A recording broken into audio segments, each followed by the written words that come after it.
Hello, it's Matt Linklater here. I want to share with you a story that happened earlier in the week. A gentleman asked me to come onto his mastermind coaching call. So it was a coaching call for his elite members and his elite coaching clients. And the great thing was I've been cold calling or been in touch with this guy over a 5-year period. And, it took me 5 years to get somewhere with him. And now he interviewed me on his call. The story I want to share with you is that on the call, I was telling him about what an average day is, about what I do, about, working 65, 70 hours a week. I travel and speak to companies about 4 to 6 days a month. And so doing all this, and one of the things he said, he goes, wow, that's exhausting. It sounds exhausting. And I took that as a compliment because, you know what? I believe in having a blue-collar work ethic of getting after it each and every day.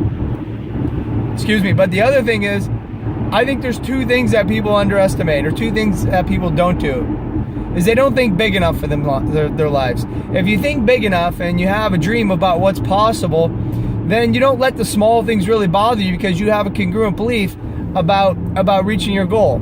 So, over the years, I can tell you, we had our credit cards maxed out. We spent retirement funds. We did certain things to get us to a place where we are today because we had that congruent belief. So we were thinking big and we had a big belief. And number two is why, he said it's exhausting, is people underestimate how much work it actually takes to have success. And when you have bigger goals and what my coach said, he goes, yeah, Matt, not too many people have, not that people aren't goal-oriented, not that they're not successful. He said not too many people have the idea of what they're trying to accomplish that you want to accomplish. They're not thinking as big as you.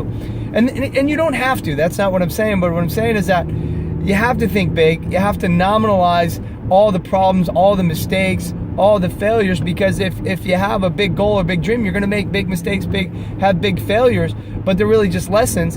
And then the other thing is, it takes a lot of work. You can't underestimate the amount of work and time and effort that it takes to put in to be successful. So it was kind of funny that he said, wow, it sounds exhausting. Well, you know what? It's not exhausting because it is my passion.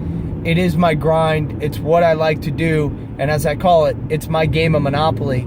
So when you find your game of Monopoly, it's not exhausting, it's inspiring. When you find your game of Monopoly, you understand that you'll stop at nothing and you'll keep going. So I wish you a lot of luck. Find your game, find your Monopoly, find your passion, and embrace the grind.